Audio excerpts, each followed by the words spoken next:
Depuis quelques temps, ces deux mots défraient les chroniques. Intelligence artificielle. Alimentée par de nombreuses théories, œuvres au cinéma ou même par des géants de la tech, l'idée que les IA soient dangereuses pour nous se fait de plus en plus sentir. Faut-il avoir peur de voir débarquer Terminator dans nos vies ? Déjà, c'est quoi une intelligence artificielle ? C'est un domaine scientifique qui cherche à résoudre des problèmes logiques ou algorithmiques et plus généralement, elles constituent des dispositifs imitant ou remplaçant l'être humain. Les IA sont déjà présentes assez discrètement dans notre quotidien, principalement sur Internet, par exemple quand nous faisons des traductions ou quand Facebook nous affiche des publicités, mais aussi dans les prouesses techniques des jeux vidéo ou dans la domotique, avec Alexa, l'assistant virtuel à tout faire, créé et vendu par Amazon. L'intelligence artificielle s'est aussi illustrée dans les arts, que ce soit en peinture, en créant un magnifique tableau dans le style de Rembrandt, ou en musique artificielle avec un tout nouveau morceau des Beatles. Revenons un peu en arrière pour découvrir l'origine de cette technologie. Vous avez sûrement déjà entendu parler du test de Turing. C'est un test inventé par Alan Turing en 1950 qui avait pour objectif de simuler une conversation humaine entre un ordinateur et deux personnes. Si la personne qui passait le test était incapable de déterminer lequel de ces deux interlocuteurs est un ordinateur, alors c'était un succès pour la machine de Turing. Ce qui est intéressant, c'est que Alan Turing a imaginé ce test pour répondre à une question existentielle. Une machine peut-elle penser ? Ce n'est que quelques années plus tard que le domaine scientifique d'intelligence artificielle est né lors d'une conférence au Dartmouth College. Par la suite, d'autres universités se sont penchées sur le sujet, notamment Stanford ou le MIT. Plus tard, des prototypes ont vu le jour tels que Elisa, le tout premier chatbot de l'histoire. Elisa était un programme informatique dont le but était de simuler une psychothérapeute et qui pouvait habilement reformuler les affirmations des humains qui lui posaient des questions.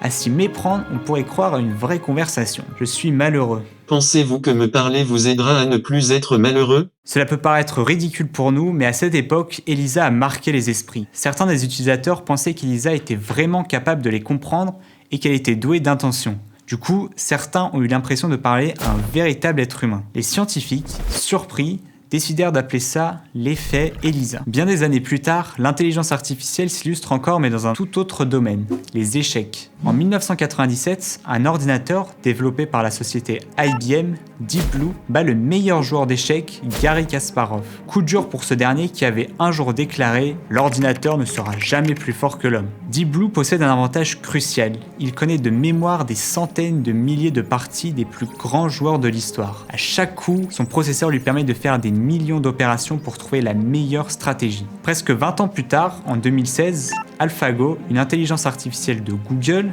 gagne contre le numéro 3 mondial du jeu de Go, Lee Sedol.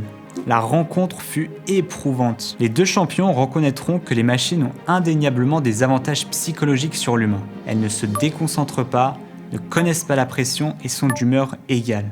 Bon, jusque-là, on a surtout parlé des intelligences artificielles qui visent à se rapprocher de notre intelligence et de notre pensée. Mais l'intelligence artificielle intervient ailleurs. Dans l'automobile, avec par exemple les voitures connectées, mais nous en parlerons dans un autre épisode, ou dans la santé, où elles arrivent à émettre des diagnostics pertinents sur des patients, ou dans la robotique, qui elle aussi déclenche tous les fantasmes. En 2000, l'entreprise Honda sort un tout nouveau robot impressionnant doté d'une intelligence artificielle, Ashimo. Sa fonction star, la marche intelligente. Depuis, ses fonctionnalités n'ont cessé d'augmenter. Aujourd'hui, il court, parle en langage des signes, sautille et surtout, il peut reconnaître des visages et des voix. Il est considéré comme l'un des robots les plus perfectionnés au monde. Du coup, on voit bien deux tendances qui se dessinent dans l'intelligence artificielle. Dans certains domaines, elle nous dépasse et ça fait peur.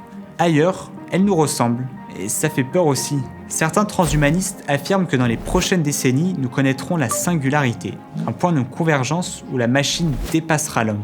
D'autres affirment que ça ne sera jamais possible. Mais tous sont d'accord sur un point, il faudra avancer de manière très réfléchie. Car si la plupart des IA sont programmées par l'homme, d'autres peuvent être entièrement autonomes. C'est ce qui est arrivé en 2016. Microsoft se lance dans un projet aussi inédit que louable. Mettre sur Twitter une intelligence artificielle neutre, qui évoluera avec les internautes. Mais rapidement, ce projet bien intentionné tourne au cauchemar. Des trolls et des adeptes du chaos détournent l'intelligence artificielle et la rendent antiféministe et même complètement raciste. Catastrophés, les ingénieurs de Microsoft sont obligés de la retirer de Twitter. Jay aura vécu quelques heures à peine, paix à son âme et à ses lignes de code. L'expérience peut faire sourire, mais elle fait surtout réfléchir. Les IA les plus sophistiquées aujourd'hui apprennent toutes seules, et parfois les chercheurs ont du mal à comprendre comment leurs bêtes font pour apprendre aussi vite. Espérons juste qu'elles ne s'inspirent pas de nous, parce que ça risquerait de faire des dégâts.